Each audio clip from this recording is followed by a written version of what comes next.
그리스도 안에서 사랑하는 형제 자매 여러분, 우리는 옛날부터 선과 악이 서로 대립하면서 공존해 왔다, 이런 생각을 다 가지고 있습니다. 다시 말해서 선악은 이 우주를, 그 다음에 삼라만상을 주관한다고 생각을 합니다. 그러니까 이 세상 속에는 선한 것이 있는가 하면 또 악한 것이 있다고 생각을 하는 것이죠. 그래서 고전 문학을 읽어보면 항상 이 선악이 다 동시에 등장합니다. 예를 들면 부처님과 염라대왕이 같이 나오는 거죠. 부처와 염라대왕. 부처님은 선이라고 생각하고 염라대왕은 악이라고 생각합니다. 또 여러분 잘 아는 도깨비 있죠? 그 도깨비 등장하면 반드시 신선도 같이 등장합니다. 그러니까 신선은 선한 것이고 도깨비는 악한 것이다, 이렇게. 그래서 선과 악은 고유의 영역을 가지고 있으면서 사람들과 또 모든 만물에게 주권을 행사한다, 이런 생각을 다 갖고 있습니다. 그래서 이 세상에는 선을 주관하는 신이 있는가 하면 또 악을 주관하는 신이 있다.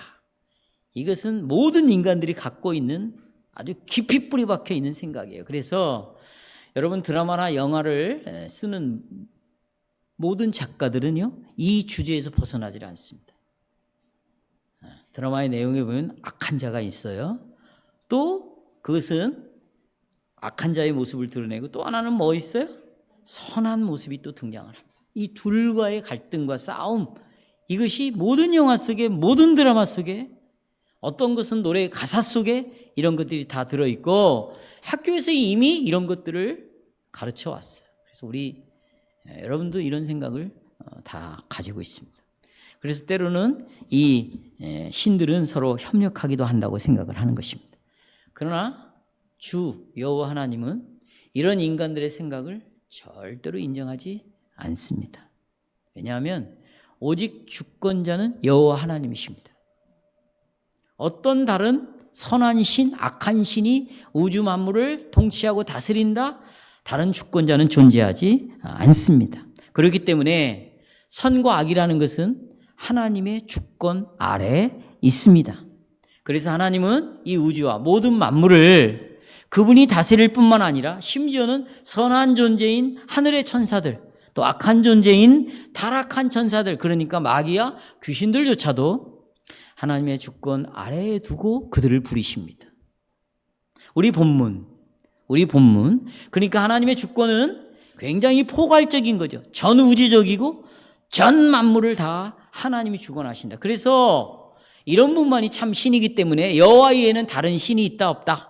없다고 우리가 고백을 하는 것입니다. 오늘 본문에서 그 내용이 나오는 겁니다. 오늘 본문에서 보시면 주 하나님께서는 하나님을 배도한 이 언약의 백성들을 심판하기 위해서 보세요, 악을 사용하십니다. 타락한 천사, 누굽니까? 마귀와 그 쪼무레기 사자들, 귀신들을 가지고 하나님의 백성들을 심판하시는데 이들을 사용하고 있다, 이걸 보여주고 있습니다. 또 뿐만 아닙니다. 하나님은 악을 사용하시는데 이 사단에게 무저갱의 열쇠를 맡겨줍니다. 그래서 이 사탄이 무저갱의 열쇠로 무저갱을 엽니다. 무저갱에서 나온 두 가지가 있습니다. 연기가 나오고 황충이 나옵니다. 그들이 이스라엘 백성들을 5달 동안 죽이지 않고 정갈하게 쏘여 괴로운 것처럼 고통을 당하기만 하는 것입니다. 자, 선과 악을 오직 하나님만이 다스리신다. 악도 하나님이 사용해서 심판하신다. 그래서 무저갱의 열쇠를 마귀에게 주었다. 거기서 두 가지가 나오는데 연기가 나오고 황충이 나온다. 그래서 이 연기와 황충으로 하나님은 이스라엘을 심판하시기 위하여 이들을 사용하시고, 또 그리스도와 성도들의 원수를 괴롭게 하기 위해서 이 땅에 무저갱의 문을 열어놓으시기도 합니다. 참으로 하나님은 무저갱의 인간, 아까도 살펴봤잖아요. 아마돈, 아볼로온까지도 당신의 주권 아래 두시고 나팔 심판의 도구로 사용하신다. 그러나 하나님은 이 무저갱의 연기와 황충이 신실한 자기 백성은 절대로 해하지 못하게 하신다는 것입니다.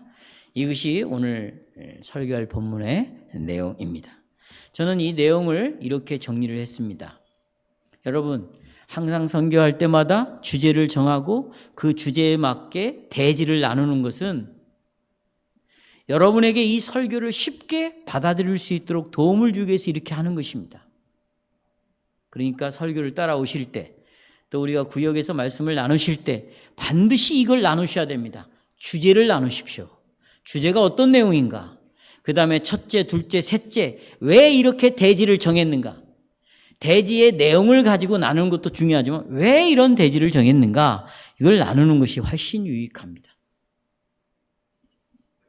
자, 대지의 주제의 내용입니다. 5번째 나팔 심판을 행하기 위해서 타락한 천사에게 열쇠를 주어서 무적행의 문을 열게 하시는 분이 바로 하나님이시다. 이걸 가지고 3가지를 말씀드립니다. 첫째, 무적행의 열쇠를 사탄이 받았습니다. 무적행의 열쇠를 사탄이 받았습니다.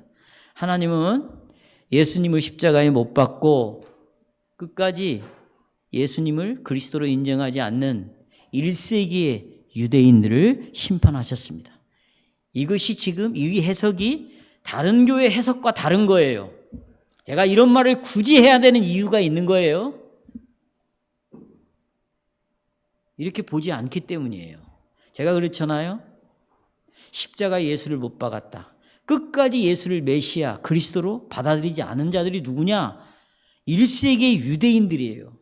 그들을 향하여 지금 심판을 내리고 있는 것입니다. 그리고 유대인들처럼 이렇게 예수를 믿는다면, 유대인들처럼 이렇게 예수를 믿는 거짓 믿음을 갖고 있다면 그 사람들도 이런 심판을 받는다. 2가지로 우리에게도 적용이 되겠죠. 1세기 유대인들에게 심판을 내리십니다. 여러분, 그 심판은 알다시피 인의 재앙으로 시작했죠. 7인으로. 그리고 계속해서 심판이 이어지죠. 나팔 재앙으로 이어졌습니다. 7개의 나팔 중에서 오늘 본문은 몇 번째, 5번째 나팔 재앙에 대해서 말하고 있습니다. 요한은 5번째 천사가 나팔 부는 걸 옆에서 지켜봤어요. 그때 요한은 평소와 다른 내 천사가 부른 내 나팔과는 다른 이상한 장면을 목격을 했습니다. 이상한 장면. 그게 핸드아웃 1절에 나와 있어요. 1절 보십시오. 하늘에서 가로 열고 닫고 뭐가 있어요? 그냥 그렇게 되어 있습니까? 하늘에서 떨어진 별 하나가 있어요. 그런데 그 별이 무적행의 열쇠를 받았다. 이걸 목격했어요. 그러니까 우리는 2가지를 오늘 이해해야 되겠죠. 하나는 하늘에서 떨어진 별 하나는 도대체 뭔가? 2번째는 이 별이 무적행의 열쇠를 받았다는 것은 도대체 어떤 의미인가? 2가지겠죠? 첫째, 이 별은 하늘에 떨어진, 땅에 떨어진 이 별, 떨어졌다는 것은 땅으로 쫓겨났다 그 말이죠. 이 별은 도대체 무엇인가? 별에 대하여 성경에 몇몇 구절에서 이야기하고 있는데, 먼저 계시록 1장 20절에 보면 계시록 1장에서 예수님의 손에 7별을 쥐고 있다고 그랬죠? 기억나시죠? 그 7별은 교회의 감독을 가리킵니다. 그러니까 교회의 목사와 장로들을 가리킨다고 말씀을 드렸습니다. 2번째 계시록 6장 13절에 보면 6째 인을 떼실 때 하늘의 별들이 땅에 떨어졌다 그랬죠? 이 하늘의 별은 이스라엘의 교회의 지도자들을 상징적으로 말하고 있다라고 설명을 드렸습니다. 그리고 계시록 8장 12절에 아까 우리가 읽었던 것처럼 4번째 나팔을 불었을 때 해 3분의 1, 달 3분의 1, 별 3분의 1이 어두워졌다 할 때 이 구절에서 별 역시 이스라엘 지도자들, 그 다음에 로마의 통치자들을 상징적으로 의미한다 이렇게 말씀을 드렸어요. 그러나 오늘 본문에 나타나는 별은 지금까지 제가 말씀드린 이 3가지의 별과는 전혀 다릅니다. 전혀 달라요. 오늘 이런 것들을 나눠야 되겠죠, 우리가. 이 별과 이 별이 자별. 저 별은 너의 별이고 이 별은 나의 별이 되는 거예요. 전혀 달라. 그럼 이 별은 뭐냐? 땅에 떨어진 별인데 문법적으로 보면 현재 완료 분사로 별이 떨어졌다 할 때 떨어졌다가 현재 완료 분사로 되어 있어요. 이건 뭐냐? 현재 완료 분사는 이미 과거에 이뤄진 일이에요. 이미 과거에 별이 떨어졌대요. 그럼 우리가 생각할 수 있는 게 뭐냐? 누가복음 10장 17, 18절을 생각할 수밖에 없어요. 예수님이 70명의 제자를 각 동네로 다 보냅니다. 그리고 그들이 예수님의 복음을 전하죠. 전하고 돌아와서 그들은 너무 기뻐서 예수님에게 이렇게 보고합니다. 예수님, 우리가 주님의 이름으로 복음을 전했더니 귀신들이 우리에게 항복하고 돌아옵니다. 항복하더이다. 이런 말을 했어요. 그러니까 예수님이 뭐라고 말합니까? 같이요. 시작. 사탄이 하늘로부터 뭐같이 번개같이 떨어지는 것을 내가 뭐했다? 바로 이 말씀입니다. 이 별인 예수님의 지상 사역 동안에 번개처럼 떨어진, 결국 여러분 이 별은 이제 정체를 알았죠? 누굽니까? 바로 타락한 천사 누구? 마귀를 가리킵니다. 이것이 구체적으로 계시록 12장에 나옵니다. 계시록 12장은 중요해요. 예수님의 지상에서 했던 사역을 요약해 놓은 거예요. 그것도 잘 기억하고 있어야 됩니다. 예수님의 지상 사역을 통해서 하늘에서 땅으로 쫓겨난 별에 관한 이야기인데요. 자, 7절 보시면 하늘에 전쟁이 일어나니까 미가엘과 그 사자들이 용과 더불어 싸웠습니다. 근데 이거 다 상징적인 말이에요. 진짜 용이 있다는 말이 아니죠. 용과 그의 사자들, 그 쪼무레기 부하들도 같이 싸웠거든요. 이기지 못하여 다시 하늘에서 그들이 있을 곳을 얻지 못했습니다. 하늘에서. 그러니까 쫓겨나는 거죠. 큰 용이 내쫓기니. 그게 뭐냐? 옛뱀, 곧 그게 마귀다. 그러니까 용은 마귀를 가리키는 거예요. 하고 사탄이라고도 하며 마귀, 사탄은 똑같은 말이에요. 온 천하를 꾀하는 자라. 그가 이제 어디로 내쫓깁니까? 땅으로 떨어지니 내쫓기니 그의 부하들, 귀신들이라고 그러죠. 그의 사다를 그와 함께 내쫓기니라. 그래서 여러분 꼭 기억하셔야 될 것은 예수님께서 이 땅에서 지상의 사역을 하실 때 사탄은 더 이상 하늘에 있을 수가 없었어요.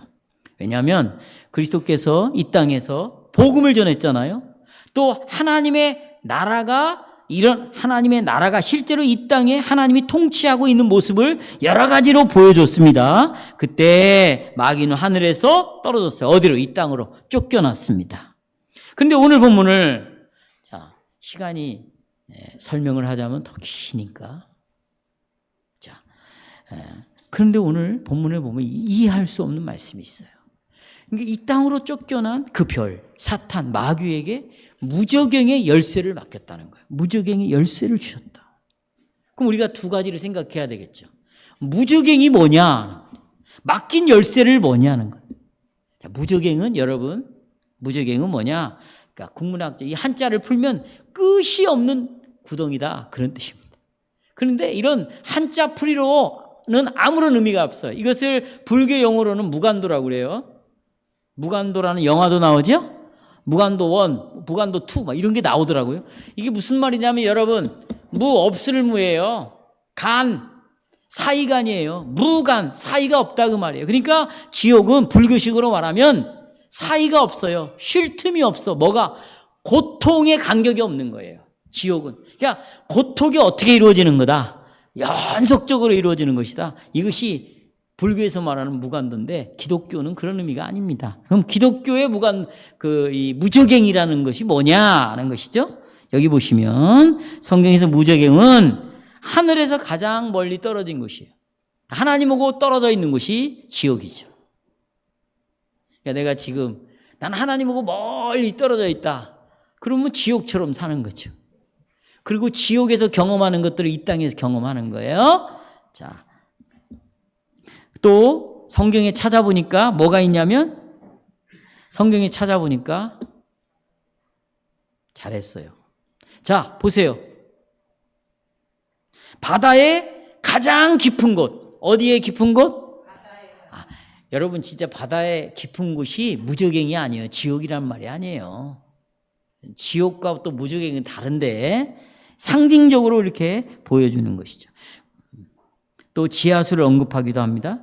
그러나 이 무저갱은 비유적으로 상징적으로 무슨 뜻이냐?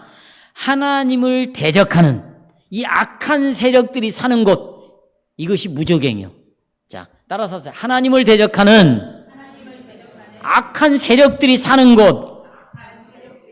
예. 여러분 혹시 구약에 읽어보면 니오야단, 라합, 탄인 이런 말들이 나오는 거예요.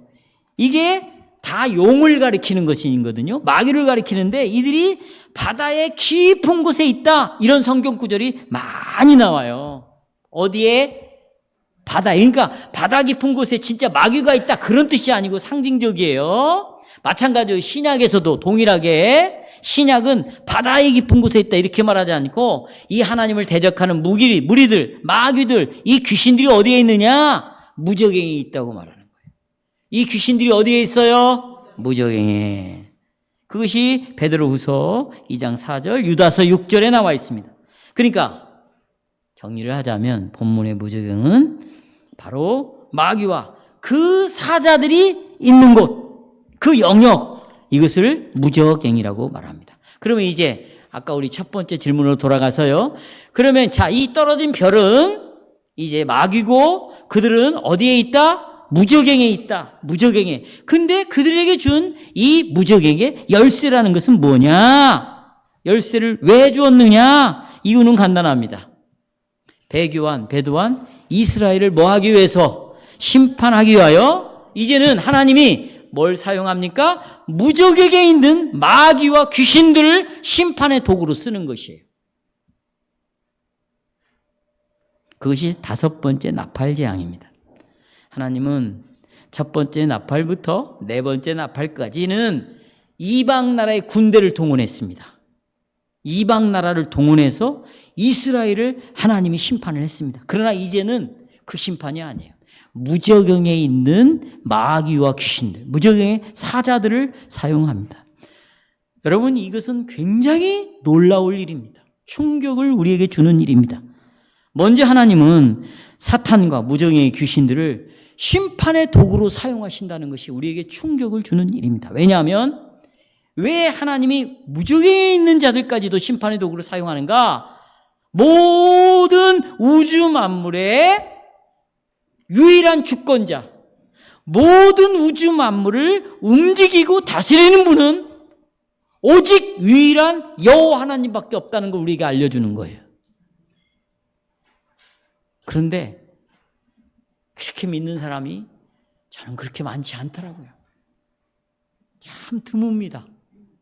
그러니까 결국은 여호와 위에 다른 신이 없는데도 불구하고 이것은 하나님이 하신 일이고 이건 내가 노력해야 할 수 있는 일이고 이것은 내가 노력해서 얻은 일이고 이건 세상이 도움을 준 일이고 우리 부모가 도와준 것이고 물질이 도와준 것이고 친척이 도와주신 것이고 이건 뭐가 어떻게 돼서 도움을 받았다는 생각. 그러니까 이 세상 심지어는 선한 일, 악한 일조차도 전부 다 하나님의 주권 아래서 움직이는 일인데 이 하나님을 믿고 있지 않는 자들이 너무 많다. 그러니까 일계명을 믿지 않는 거죠. 우리가 여호와 위에 다른 신이 없고 심지어 선과 악이 하나님의 손 안에 있고 사탄까지도 하나님과 그리스도의 주권 아래서 복종해서 이것이 심판의 도구로 사용된다면 지금 이 세상에서 일어나고 있는 일은 누구에 의해서 일어나고 있는가? 그걸 안다면 여러분 우리가 이렇게 예수 믿겠어요? 두려워하면서 회개하고 떨어야 되겠지. 근데 그렇게 생각하는 사람이 많지 않아요. 자기 자신에게서 일어난 일도 이게 하나님이 지금 심판의 도구로 쓰고 있다. 생각합니까? 아이고 요즘 내가 부동산을 잘 파악을 못해서 그랬다. 정치인들도 내가 시대를 잘못 만났다. 뭐 이런 운으로 바꾸고 운으로 다 돌려버리고 시대로 돌려버리고 이렇게 생각을 한다면 하나님을 믿지 않는 거죠. 오늘 좀 보십시오. 무적에게 있는 마귀와 귀신들을 심판의 도구로 사용한다. 이건 우리에게 정말 충격을 주는 말씀입니다. 자, 이 내용이 엔드아웃 보시면 선과 악 모두 하나님의 손 안에 있다. 그렇죠? 네, 그리고 빌립보서 근거로 2장 9절 10절에 이렇게 나와요. 이러므로 하나님이 그를 지극히 높여 예수님을 지극히 높여 모든 이름 위에 뛰어난 이름을 주셨어. 하늘에 있는 자들, 그 다음에 어디로 떨어진 자들, 땅에 떨어진 자들, 또 땅에 있는 자들, 땅 아래에 있는 자들. 땅 아래가 어디요? 바닷속에 있는 거죠. 아까 무저갱이 바다의 깊은 곳이라고 말했잖아요. 이런 자들도 모든 무릎을 누구에게 꿇었어요? 예수에게 무릎을 꿇게 했다. 고린도전서 15장 24, 27절. 나라를 아버지께 바치매 모든 원수를 그 발에 둘 때까지 불가불 모든 원수들을 다스리는 왕노릇 할 것이며 만물을 예수님의 발 아래 두셨다. 놀라운 것은 주님께서 무적행의 귀신들을 다스릴 뿐만 아니라 이 무적행의 귀신들을 풀어서 언약을 파기한 백성들을 심판하신다는 사실입니다. 어떻게 주님께서 마귀를 심판의 도구로 사용할 수 있습니까? 과거에는 하나님의 백성을 심판할 때 이방의 나라를 동원시켜서 심판을 했어요. 아수르를, 애굽의 나라를, 바벨론을. 그런데 이제는 그렇게 심판하지 않는다는 거예요. 자, 무적행을 사용하신다는 것입니다. 이 내용은 이미 요나서를 통해서 우리에게 말해주고 있습니다. 요나서 2장 보시면 여러분이 아시는 대로 불순종하자 하나님이 요나를 어디에다가 물고기 뱃속에 던져버리죠. 그리고 물고기 뱃속에서 요나가 기도를 하는데 요나서 2장 2절에 보면 요나는 주님께서 자신을 어디 뱃속에 던져셨다. 스올의 뱃속에 던졌다. 또 주님은 요나를 어디 속에? 깊은 바다 속에 던졌다.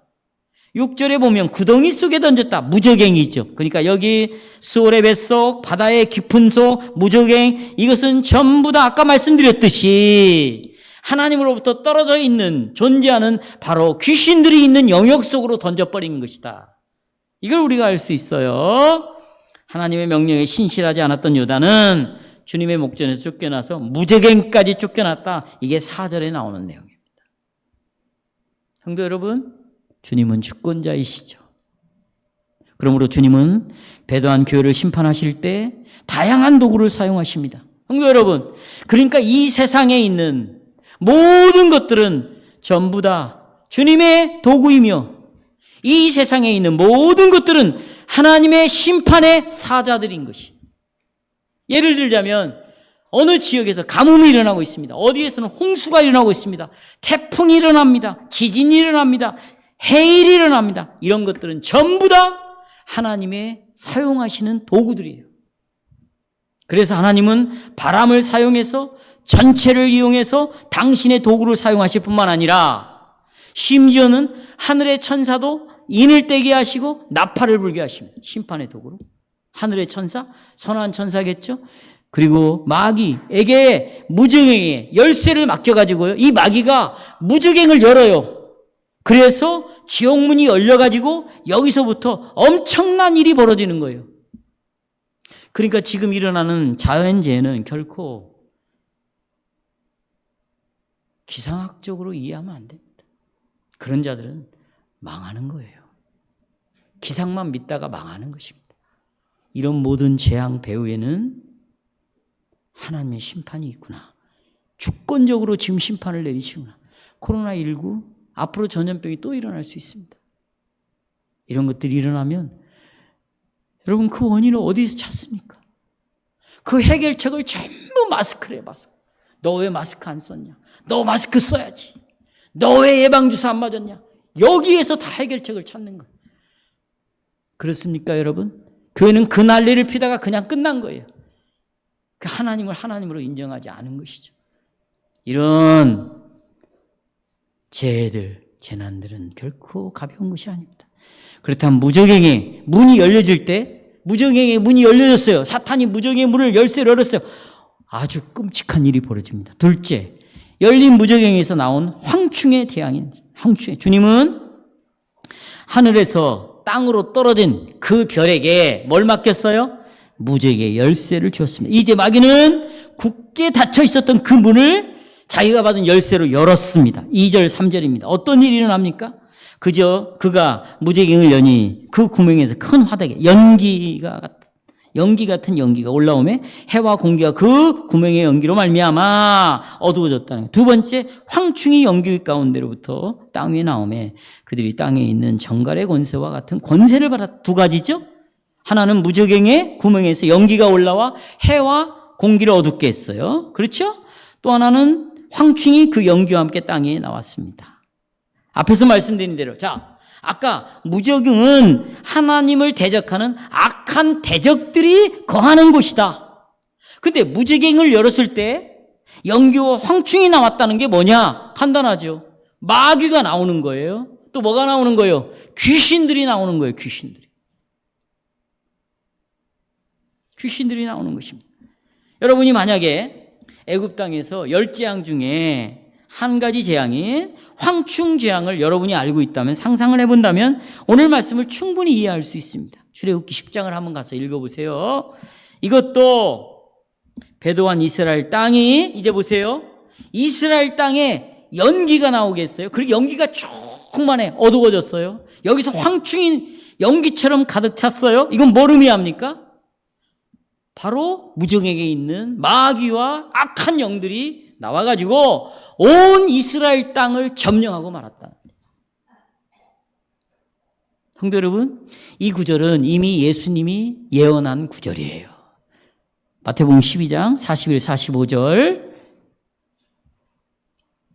여러분 쭉 읽어보세요. 43절에 보세요. 찾았어요? 네. 더러운 귀신이, 그러니까 예수님이 복음을 전해가지고 이스라엘 땅에 복음을 전해서 귀신을 다 쫓아내버렸어요. 그런데 그들이 받아들이지 않으니까 43절, 더러운 귀신이 사람에게서 나갔을 때 물 없는 곳으로 다니며 쉬기를 구해야 돼. 쉴 곳이 없습니다. 이에 이르되 내가 나온 내 집으로 돌아가자. 이게 무슨 얘기냐면 이런 거예요. 여러분, 복음을 전했어요. 이렇게 들었어요. 들어보세요. 복음을 듣어요. 복음을 듣고 자기 마음에 복음을 받아들였는데 시간 지나면서 복음을 버려버렸어요. 옛날로 싹 돌아가 버렸어. 자기 삶으로 돌아가니까 내가 옛날에 이가 예수를 믿는다고 해서 내가 이 마음에서 나왔는데 돌아보니 이게 실제로 예수를 믿는 사람이 아니거든. 이게 가짜거든. 그러니까 여기 보시면 하고 보니 그 집이 비고 청소가 되어 수리가 되었다는 거예요. 그 마음이, 이스라엘 땅이. 이에 가서 저보다 더 악한 놈 귀신 일곱이라는 것은 완전수를 말하잖아요. 데리고 들어가가지고 그 사람의 낮은 형편이 전보다 더욱 어떻게 됐다? 심하게 되니라. 그러면 이 말이 중요합니다. 이 악한 세대가 이렇게 되겠다는 거예요. 예수님은 이렇게 악한 세대가 이렇게 될 것이라고 말합니다. 전에 예수님이 이스라엘 땅에 오셔서 다 한 번 청소를 깨끗하게 했습니다. 주님은 더럽고 악한 귀신들을 그 백성 가운데서 어떻게 쫓아내셨어요. 그러나 이제 예루살렘은 보세요. 청소가 된 곳이 아니에요. 모든 더러운 귀신들이 연기가 자욱하듯이 모든 더러운 귀신들이 이 예루살렘에 완전히 다 점령을 하고 말았습니다. 전에 예수님께서 쫓겨나갔던 귀신들이 저보다 더 악한 7 귀신을 데리고 온 거죠. 예수님을 거절했던, 이 복음을 받아들이지 않았던, 이 예수님을 계속해서 믿지 않았던 전체의 세대가 누구에게 사로잡히게 됐어요? 마귀에게 완전히 사로잡히게 되었습니다. 이것을 상징적으로 연기가 나왔다, 황충이 나왔다, 이렇게 말하고 있어요. 그러면 이 연기와 황충, 다시 말하면 마귀와 사탄, 귀신들을 통해서 어떤 일들이 벌어졌는가 한다 보시면 3절에 보십시오. 3절에 보시면 황충은 땅에 있는 정갈의 권세와 같은 권세를 받았다, 이렇게 말합니다. 5절에 보시면 그 황충은 정갈과 같이 배도한 이스라엘을 계속 공격하고 쏘았어요. 그런데 정갈에 쏘임받은 이스라엘이 너무 고통스러우니까 죽었으면 좋겠다. 그런데 죽지도 못해. 여러분, 무슨 정갈이라는 곤충이 쏘았다 그 말이 아니에요. 예를 드는 거예요. 예를 들어. 그 쏘는 고통이 죽을 만큼 고통스러운데 죽고 싶어. 스스로 자살을 하고 싶어. 근데 자살할 수가 없어요. 여러분, 지옥 가면 자살 못해. 정말 이 고통이 계속 이어지는 것. 이유는 딱 하나예요. 그리스도를 믿지 않는 것. 그 말은 예수님이 내 죄를 갚았어. 나는 이제 하나님이 되었어. 나는 믿으면 천국 가. 물론 이런 입으로 고백하는 것도 중요하죠. 그러나 오늘 오후에 꼭 들으셔야 돼요, 여러분.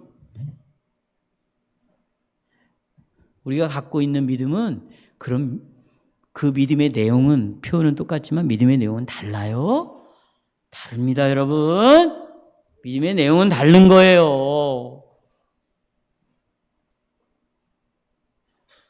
죽고 싶은데 죽을 수가 없어요. 그러니까 성도 여러분, 하나님이요, 자기를 버린 백성, 하나님을 버린 백성, 그리스도를 죽인 이 백성들에게 이토록 고통스러운 고난과 비참한 상태에 빠지게 하는데 그 심판을 내리는 게 누구냐면 하나님이시지만 누구를 사용해요? 마귀와 귀신들을 사용한다. 우리는 이 말씀을 그래서 기억해야 됩니다. 히브리서 10장 29절 31절입니다. 중요한 말씀. 하물며 하나님의 아들을 짓밟아 버렸어요. 자기를 거룩하게 한 언약의 피를 부정했어요. 예수의 피를 믿지 않아요. 그리고 성령의 은혜를 욕되게 해요. 그렇죠? 성령을 근심하게 해. 성령을 욕되게 해. 그리스도의 피를 의미 없는 피로 만들어버려요. 하나님의 아들을 짓밟아버려요. 이런 사람들은 받을 형벌이 얼마나 무겁겠느냐 생각해보라는 거죠. 30절 원수 갚는 것이 내게 있다. 반드시 그 자들을 내가 원수로 생각하고 갚아주겠다. 또다시 주께서 그의 백성을 심판하실 것이다. 그걸 우리가 알고 있다는 거예요. 31절 살아계신 하나님의 손에 빠져들어가는 것이 무서울 것이다. 여기 하나님을 배도한 자기 백성을 반드시 내가 심판할 것이다. 그리고 그들은 하나님의 손에 빨려 들어갈 것이다. 이거예요. 악하고 더러운 귀신들이 온 이스라엘 땅을 덮었을 때 무서운 정갈에 물려서 고통을 당하는 것처럼 마귀와 귀신들은 이스라엘 백성들을 여러분 심판을 내리는데 요세푸스가 보세요. 요세푸스가 이런 글을 썼어요. 제가 읽어드릴게요. 요세푸스가 이스라엘 백성들은 이렇게 써서 들어보세요. 거기는 없잖아요. 핸드아웃. 완전히 이성을 상실하고 서로를 공격하며 폭도들로 보나요 자기 같은 유대인들을 매일같이 대학살을 했다. 첫 번째. 두 번째는 미친 듯이 이게 기근이 되니까 먹을 것이 없고 그 다음에 완전히 로마 군대가 포위를 하니까 다 떨어지는 거 먹을 것이. 도둑같이 왔거든요. 재림할 때 예수님이 어떻게 온다고 그랬어요? 먼저 AD 70년을 두고 예수님이 하신 말씀이니까 야 내가 니네들 치러 갈게 알리고 온 게 아니야. 도둑같이 온 거예요. 로마 군대가. 먹을 것을 미리 저축하지 못했어요. 그러니까 어떻게 되냐. 이 요세푸스가 이런 말을 썼어요. 신명기 28장에 보면 이렇게 있어요. 아무리 유한 참 선하고 유한 부모라 할지라도 먹을 것이 없어서 너희들의 자녀를 잡아먹을 것이다 라고 신명기 28장 54에서 57절에서 하나님이 예언을 해놨거든요. 선지자를 모세를 통해서. 근데 이 일이 어디에서 이루어지냐? 지금 여기서 이루어지고 있는. 그래서요 귀신들이 마귀가 어떻게 역사를 하냐? 자식을 잡아먹게 만들었어요. 그래서 자식을 잡아먹는데 부인에게도 주지를 않아. 배고프니까. 나중에는요 자기 아내도 잡아먹어요. 여러분 이것은 역사에 실제로 일어난 일이에요. 외국 군대를 통해서 심판하는 건 이유가 아니에요. 무저갱에 있던 마귀와 귀신들이 열쇠를 열고 이미 이 땅으로 왔다고요. 어떻게 예수 그리스도를 거부하고 하나님을 향하여 배신하고 배교하고 하나님을 거부하고 하나님을 하나님으로 인정하지 않는 이런 자들이 당하는 고통이 얼마나 큰가 이것을 보여주면서 7절부터 10절에서 이렇게 말합니다. 7절에서 10절 7절 보세요.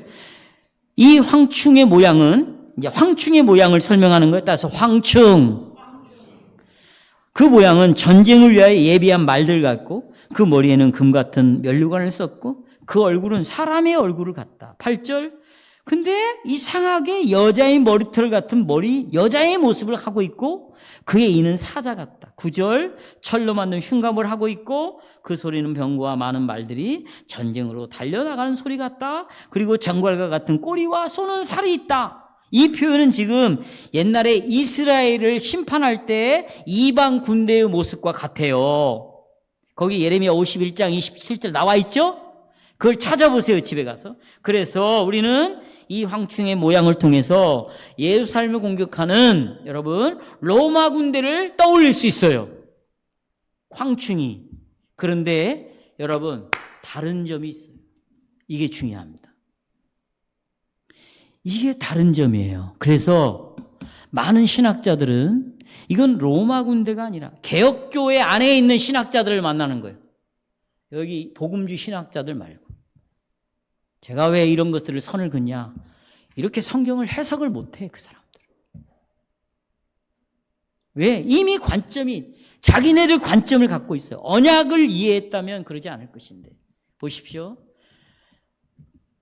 이 개혁교회 안에 있는 신학자들 중에 이것은 로마 군대가 아니고 셀롯, 이 당시에 셀롯 당이라는 당이 있었대요. 이 당과 이 황충의 모양은 너무 유사하다는 거예요. 그러면 셀롯 당을, 성경에 나오지 않지만 셀롯 당을 여러분 이해해야 되겠죠? 요세푸스 유대 전쟁사 보십시오. 사권 9장 10절에 보면 이 내용이 나와 있어요. 제가 읽어드릴게요. 이 셀롯 당에 대해서 들어보십시오. 실제로 예루살렘 사람들은 로마의 군대보다 셀롯 당원을 더 두려워했다. 이게 요세푸스가 기록해 놓은 거예요. 이 당시에 있는 요세푸스가. 그들은 굶주림으로 부자 익은 가난한 집이든 서슴지 않고 약탈했다. 그들은 약탈을 피와 함께 섞여 마셨고 포만감이 들었을 때 그들은 부끄러움 없이 여성 복장을 했대요. 여자처럼 머리를 땄대요. 여자를 입는 옷을 입었고 몸에 향수를 바르고 심지어 매력적으로 보이기 위한 눈썹 화장까지 했다. 그들은 단순히 여자의 복장만 모방한 것이 아니라 여자의 성욕도 모방을 했다. 그들은 창녀의 집에서는 할 수 있는 불법적인 쾌락을 시도했다. 그래서 그들은 예루살렘 성을 완전히 더러운 행습으로 오염을 시켰다. 하지만 그들이 여자의 얼굴로 꾸미긴 했을지라도 그들의 손은 사자같이 잔인했다. 그들은 사람들에게 여자처럼 점잖은 걸음으로 접근하여 갑자기 무섭게 죽이는 남자가 되었다. 다시 말해서 외투에 칼을 숨기고 있다가 집집마다 들어가 사람을 죽이거나 아니면 지나가는 행인들을 도륙했던 것이다. 여러분, 하나님께서 한번 무적행의 문을 여시니 이토록 마귀가, 귀신이 로마의 군대를 사용하고 헤롯셀로 땅을 사용해서 이렇게 비참하고 잔인한 일들이 일어나게 했습니다. 보십시오. 더럽고 사악한 마귀의 군대가 이스라엘 땅을 점령하면 사람들은 정갈에 물린 것처럼 괴로움을 당하게 되어 있습니다. 바로 이와 같은 5번째 나팔 재앙은 나팔 소리와 함께 지금 이 교회의 역사 속에서 지금도 일어나고 있는 것입니다. 오늘 이 시대에도. 여러분, 만약에 하나님의 교회가 악한 영들이 거하는 무제경이 되었다면, 무적행이, 이 교회가 무적행이 되었다면 예수의 피로 구속받은 언약 백성들이 더러운 귀신들로 가득 찰 수 있다면 이런 질문 하지 마세요. 해서도 안 돼요. 왜요? 이런 일이 일어났어요, 이미. 지금도 교회들 안에 마귀들이 판을 치고 있어요. 성도들 심령 속에, 직분자들 안에, 교회 속에. 여러분, 제가 오늘 새벽에 일어나서 교회 분쟁 때문에 교회 국가법에 재판을 건 건수가 몇 건인가 말할 수가 없어요. 너무 부끄러웠어. 제가 이 사건의 내용을 다 봤어요. 이게 전부 마귀만이 할 수 있는 짓이에요. 진리를 지키다가, 교리를 지키다가, 신앙을 지키다가, 복음을 지키다가 이런 일이 아니고 전부 마귀가 하는 짓들 때문에 분쟁이 일어나는 거예요. 여러분들이 이 5번째 나팔의 경고를 무시하면 안 돼요. 무시하면 안 돼요. 이 경고를 들어야 돼요, 여러분. 이 교회가, 이 배강교회가 무정에서 나온 마귀와 귀신들이 지금 판을 치고 있는데 내가 들어갈 곳이 쉴 곳이 어딘가를 7 귀신을 데리고 찾고 있는데 이 교회가 마구리에 소리해야 된다는, 소굴이 된다는, 7 귀신이 이 교회 안으로 들어온다는 것은 아주 끔찍한 일입니다. 이 5번째 나팔에, 경고의 나팔에 귀를 기울이시기를 주님의 이름으로 부탁합니다. 마지막 3번째, 황충의 재앙에 당하는 사람들. 그런데 여러분, 이 5번째 나팔 재앙을 당하지 않는 사람들이 있어요. 거기 오직 인을 맞지 않은 자들입니다. 인을 맞지 않는 자들. 4절 보시겠습니다. 4절 시작. 그들에게 이 시대에 땅의 풀이나 푸른 것이나 각종 수목은 해하지 말고 오직 이마에 하나님의 인침을 받지 아니하는 사람들만 해하라 그랬습니다. 그런데 여러분, 5번째 나팔 재앙은 오직 하나님 이마에 인을 맞지, 그러니까 여기 진짜 이마에 표시를 받지 않는 사람들이 재앙을 받는다 그런 뜻이 아니, 이건 상징적인 말이겠죠. 그렇죠? 이미 여러분 우리는 핸드아웃을 보시면 아시겠지만 계시록 7장 3절에 하나님의 종들의 이마에 인을 맞았죠. 그것이 이스라엘 12지파였어요. 그 숫자는 상징적으로 얼마? 14만 4천이었습니다. 이들은 그리스도를 믿는 자들이었습니다. 사도들이 전하는 복음을 받아들였던 자들이었어요. 그러나 나머지 사람들은 하나님의 일을 맡지 않았습니다. 그 나머지 사람들은 어떤 사람들인가? 예수를 영접하지 않고 오히려 그를 십자가에 못 박았습니다. 그들은 사도들이 전하는 복음을 배척했습니다. 그리고 끝까지 이방인들과 협력해가지고 하나님의 교회를 핍박했던 자들입니다. 이들은 인들의 재앙이 계속되는 가운데 회개했어요, 안 했어요? 회개하지 않았습니다. 끝까지 주님의 교회를 대적했습니다. 이들에게 5번째 나팔 재앙이 내린다는 것입니다. 그럼 보십시오. 그러면 여러분, 어떻게 이들은 이 재앙을 면하게 되는가? 이 5번째 나팔 재앙의 특징을 알면, 아하! 이 재앙을 면할 수 있구나. 이 재앙을 피할 수 있구나. 이 재앙을 이길 수 있구나. 이런 생각이 드는 거야. 아까 보십시오. 이 5번째 나팔 재앙은 무저경에서 누가 나왔어요? 마귀와 귀신들이 나와서 이 마귀와 귀신들이 이스라엘의 온 땅을 더럽혔습니다. 그러나 하지만 성도 여러분 들어보십시오. 예수를 믿는 그리스도인들은 결코 마귀의 종로로 탄다 안 한다? 안 한다는 것입니다. 왜요? 우리는 이미 예수의 피로 깨끗게 되었고 일문일답에서 우리는 마귀의 권세에서 우리가 어떻게 되었어요? 자유케 되었습니다. 자유케 되었습니다. 그래서 골로새 1장 13절에 이렇게 말합니다. 핸드아웃. 하나님이 우리를 어디에서? 흑암의 권세에서 건져내가지고 어디로? 그 사랑의 나라로 옮기셨다. 그러니 무적에게서 나온 이 황충은 우리 그리스도인들에게 정갈의 침을 쏠 수가 있다 없다? 없어요. 왜요? 마귀에서 우리를 건져냈습니다. 그렇죠? 그리고 하나님의 나라로 옮기셨어요. 그리고 지금도 보좌 우편에서 하나님께서는, 예수님께서는 말씀과 성령으로 우리를 이 5번째 나팔 재앙으로부터, 마귀로부터, 귀신들로부터 우리를 어떻게 하고 있어요? 말씀으로 지키고 있는 거예요. 교회를 통하여 지키고 있는 거예요. 여러분 이것을 확신하세요? 그래서 또 하나 더 중요한 이유는 우리에게 귀신을 제어할 수 있는, 이길 수 있는 능력을 줬습니다. 보십시오. 누가복음 쭉 10장, 6장 7절, 그 다음에 누가복음 10장 17, 19절을 보시면 예수님 그들에게 그 두머리에 내가 너희에게 보셔요. 뱀과 정갈을 밟아요. 뱀과 정갈은 마귀 귀신들이거든요. 그걸 밟으며 너희가, 그리고 원수의 모든 능력을 제어할 뭘 줬다? 권세를 주었으니 누구도 너희를 해할 자가 결탄코 없다. 뜻이에요. 성도 여러분,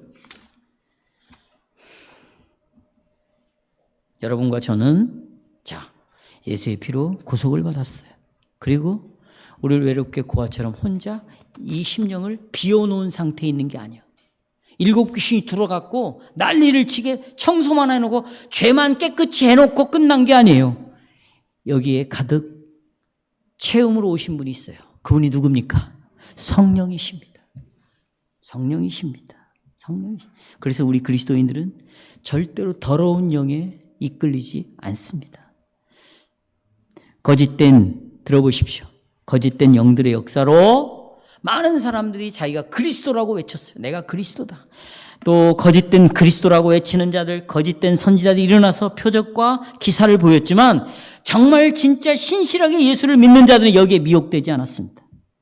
마귀와 귀신들이 온 이스라엘 땅을 돌아다니면서 먹을 것과 마실 것으로 탐욕을 일으켜서 사람을 죽이고 그래서 먹을 걸 빼앗도록 했지만 여기에 가담하지 않았어요. 신자들을.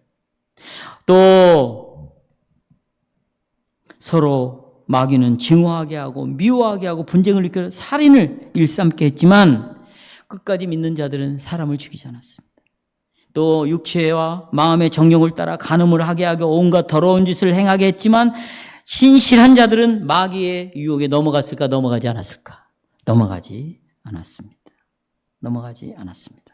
어쩌면 오늘 우리 시대가 5번째 나팔의 재앙이 시작되고 있는 시대에 살고 있을지도 모르겠습니다. 왜냐하면 결론이에요. 하나님의 교회들이 너무 많아. 다 교회래요. 교회 아닌 곳이 없어요. 그래서 교회라는 말을 쓸 수가 없어요. 너무 부끄러워서. 이단들도 교회라는 명패를 붙이고 있어요. 문패를. 교회만 세워지면, 십자가만 세워지면 모두가 다 교회래요. 그래서요, 다 이 교회들이 참과 거짓을 섞어 놓는 혼합 교회들이 되고 말았어요. 지금 한국 교회는 더 이상 참과 거짓을 구별할 수가 없습니다. 각 교파들이 서로가 다 하나가 되었어요. 선교만 한다면 다 하나예요. 예수만 전한다면 다 교파가 다 연합해서 조건 없는 연합을 다 하고 있어요. 다 그들의 교리도 다 받아들이고 그들의 법도 다 받아들이고 있어요. 이것은 분명히 무적에게서 나온 연기로 인하여 교회가 어두워졌기 때문이에요. 그들은 사도적 전통의 보편적인 이 복음을 전하는 것이 아니라 기복신앙을 전하고 신비주의를 전하고 감상적인 경건주의 신앙을 전하고 있어요. 제가 아는 선배 하나가 GBT라는 성경 번역회 최고의 수장이에요. 우리 교회도 와서 한번 설교하셨죠. 그분이 160, 70교회를 돌아다녔대요. 왜냐하면 디렉터니까. 세계에 흩어져 있는 선교사들을 관리하니까. 그런데 저에게 한 말이 있어요. 160, 70 나라를 돌아다니면서 교회를 다 살펴봤대요. 그런데 이 교회들이 거의 90%가 신비주의에 빠져있대요. 오순절주의. 그러면서 이 목사님 그리고 그 모여서 공부하는 목사님들에게 당신들이 지금 마지막 보루라고 우리에게 얘기해 줬어요. 다른 거 아니에요. 말씀을 지키고 보존하는 일을 교회가 해야 되는데 말씀 보존하는 일을 중요하게 여기지 않고 교회의 성장을 교회의 본질로 여기고 있다. 그래서 교회가 성장을 하면 하나님이 축복한 교회로 여기고 있다. 너도 나도 교회 성장해. 그리고 교회를 성장시킬 수 있는 목사를 데리고 오고 성장시킬 수 있는 프로그램을 짜고 성장하는 데 성도를 동원하는 이렇게 연기가 나와서 무정의 연기가 나와가지고 교회를 버려버리고 교회에서 떠나서 이런 정갈하게 쏘임당하는 고통 속에서 나타나는 모습이 뭐냐? 바로 이런 모습들입니다. 교회의 외형적인 조직은 세련되고 현대화되어 있어요. 그러나 그 속은 회칠한 무덤으로서 온갖 귀신과 마귀들이 그 교회 안에서 판을 치고 있다. 교회들마다 거짓과 불의와 탐욕과 증오가 흘러넘치고 있어요. 자격이 없는 목사들이 거짓되고 이상한 설교를 하고 그 설교에 아멘하고 있다. 직분을 얻기 위하여 세상처럼 선거운동을 해야 되고 요즘은 선거운동 하지 않으면 장로 못 뽑혀요. 그리고 직분을 얻었을 때 돈을 주고 그 직분을 사고 있고 심지어 직분자들과 성도들은 교회 안에서 자기 명분, 명예, 그래서 무슨 명예장로, 명예권세 온갖 이름을 다 붙여가지고 거기에서 자기의 자존심에 자기 자랑을 하고 있는 자들이 있다. 각종 헌금을 거둬서 부를 축적하고 돈이 있으면 무조건 건물을 짓고 신자들 사이에 미움과 증오와 분쟁과 분당이 생기고 이런 문제를 세상 법정에 고소를 하고 이 모든 것들은 황충이 쏘는 정갈의 침해에 고통을 당하는 현대 교회의 모습이다. 그러니 여러분 이 교회는 끝까지 말씀을 지키셔야 돼요. 이 교리를 지켜야 돼요. 그리스도를 지켜야 돼요. 하나님의 말씀을 완전히 지키는 자가 어떤 자냐? 그것은 끝까지 예수 그리스도를 믿는 자입니다. 이 교회만이 그리스도의 통치를 받을 수 있고 이 황충의 공격으로부터 마귀와 귀신들의 공격으로부터 이 해에서 벗어날 수 있어서 끝까지 그러기 위해서는 우리가 원수와 싸워야죠. 싸우는 여러분이 되시기를 주님의 이름으로 부탁합니다.